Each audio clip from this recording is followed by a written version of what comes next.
Understanding, Be Oblivious To, a guide for English learners. Hello everyone, welcome to our English learning series. Today, we're going to explore a very interesting English phrase, be oblivious to. This phrase is commonly used in everyday conversations, and understanding its meaning and usage will definitely enrich your English skills. So, let's dive in. Be oblivious to means not being aware of or not noticing something. It's used when someone does not realize what is happening around them.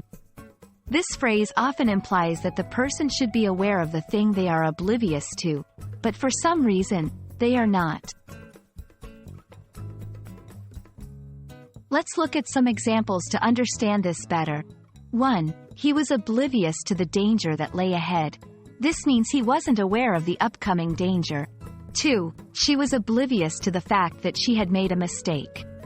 Here, she didn't realize that she had made an error. To use this phrase correctly, remember it often pairs with words like danger, fact, or feelings. Here are some sentence structures.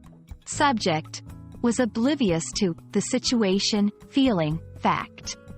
They seemed completely oblivious to the problems we were facing.